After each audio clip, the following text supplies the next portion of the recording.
அதீத வெயில், மழை, புயல், வெள்ளம் உள்ளிட்ட பேரிடர்களுக்கு காலநிலை மாற்றமே பிரதான காரணம் என்கின்றனர் சூழலியல் ஆய்வாளர்கள். குறிப்பாக ஏப்ரல், மே மாதத்தில் ஏற்படும் வெப்ப அலையின் தாக்கம் பொதுமக்களுக்கு பழகிய ஒன்றாக இருந்தாலும் தற்போது பிப்ரவரி மாதம் முதலே வெப்பத்தின் தீவிரத்தை உணர முடிகிறது. கடந்த காலங்களில் வெப்ப அலைகளிலிருந்து பொதுமக்களை பாதுகாக்க பல்வேறு நடவடிக்கைகளை மேற்கொண்ட தமிழ்நாடு அரசு வெப்ப அலையை மாநில பேரிடராகவும், வெப்ப அலையினால் உயிரிழப்போர் குடும்பங்களுக்கு 4 லட்சம் ரூபாய் நிவாரணம் வழங்கப்படும் என்றும் அறிவித்துள்ளது. இந்நிலையில் கோடையில் வெப்ப அலையை எதிர்கொள்ள மாநில அளவில் செயல் திட்டம் தயாரிக்க தமிழ்நாடு அரசு நடவடிக்கை எடுத்து வருகிறது.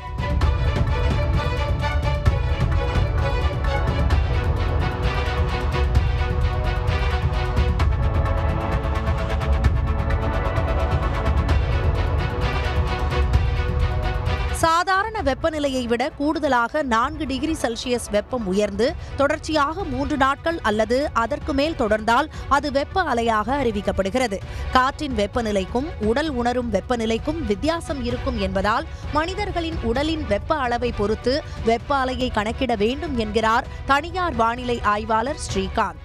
தமிழக அரசு இந்த வெறும் டெம்பரேச்சர், ஏர் டெம்பரேச்சர், அதாவது காற்றின் வெப்பநிலை மட்டும் கணக்கில் எடுத்துக்காம ரியல் ஃபீல், அதாவது உடம்பு உணரக்கூடிய வெப்பநிலை. ஏன்னா நம்ம உடம்பு என்ன வெப்பநிலை உணருதோ அதுக்கேற்ற மாதிரி தான் நம்ம பாடி ரியாக்ட் பண்ணும், பிஹேவ் பண்ணும். அதனால் காற்றின் வெப்பநிலை ப்ளஸ் ஈரப்பதம் இது இரண்டையும் சேர்த்து உடம்பு உணரக்கூடிய வெப்பநிலையை ஒட்டி நம்ம இந்த ஹீட் வேவ் பிளான்ஸை பண்ணால் இன்னும் நல்லாயிருக்கும்.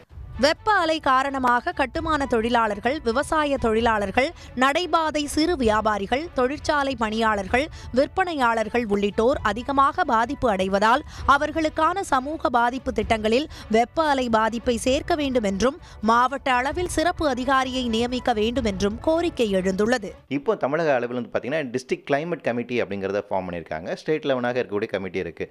அப்போ இந்த டிஸ்ட்ரிக்ட் லெவல் கமிட்டிலேயே நம்ம ஒரு ஹீட் ஆஃபீஸரையும் நம்ம நியமிக்கலாம்.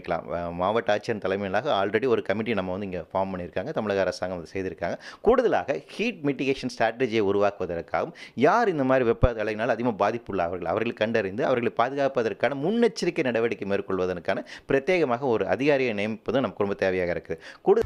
காலநிலை மாற்றத்தால் ஏற்படும் சூழலியல் பிரச்சனைகள் தான் உலக அளவில் அனைத்து நாடுகளுக்குமே சவாலாக உள்ள நிலையில் அதை எதிர்கொள்ளும் வகையில் செயல் திட்டங்களை வகுக்க வேண்டும் என்பதே சூழலியல் ஆர்வலர்களின் எதிர்பார்ப்பு. சன் செய்திகளுக்காக ஒளிப்பதிவாளர் சங்கரனுடன் செய்தியாளர் கண்ணன். உடனுக்குடன் செய்திகளை தெரிந்து கொள்ள சன் நியூஸ் பெல் ஐகானை கிளிக் பண்ணுங்க.